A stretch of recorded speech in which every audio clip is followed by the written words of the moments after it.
ကဲ Aura လိုက်ကြည့်ခြင်းနဲ့ Dorami လေးတွေအတွက်ဖုန်းလေးတစ်လုံးနဲ့မိတ်ဆက်ပေးမယ်မင်္ဂလာပါ Inwa IDM Mobile ကနေပြန်လည်ကြိုဆိုလိုက်ပါတယ်ဒီနေ့မှာတော့ကျွန်တော် Oppo ကအသစ်ထွက်ရှိထားတဲ့ Reno 15 series ထဲမှာ Reno 15F 5G လေးကို unboxing နဲ့ first impression လေးလုပ်ပေးမှာဖြစ်ပါတယ်ကဲစလိုက်ရအောင်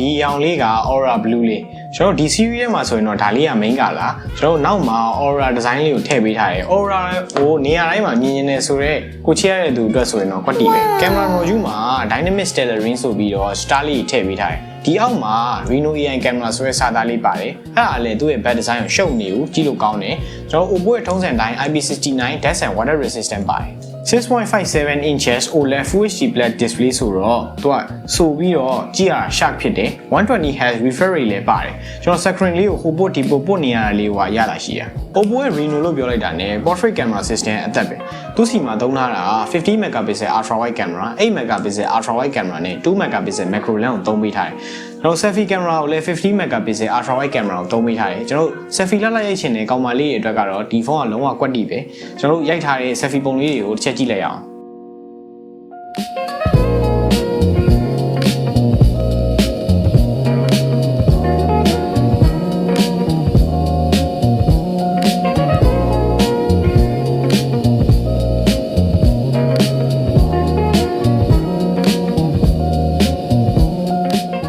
အားလုံးပြောနေကြတယ် Color OS 6နဲ့လာတယ် AI function တွေ UI animation တွေကိုလည်း smooth ဖြစ်နဲ့အသုံးပြုနိုင်တယ်အဲ့လိုအသုံးပြုလို့ရအောင်လဲ processor ကိုကျွန်တော် Snapdragon 6 Gen 1ကိုသုံးပေးထားတယ်4 nanometer processor ဖြစ်တာကြောင့်သူက battery စားလဲတက်တာတယ်ဘက်ထရီကတော့ all day ပဲတနေ့ကုန်စိတ်ကြိုက်သုံးလို့ရအောင် 9000 mAh ဘက်ထရီကိုသုံးပေးထားတယ်ကျွန်တော်2026ကြီးမှာဒီလောက်ဘက်ထရီကတော့ဖြစ်တင်တယ်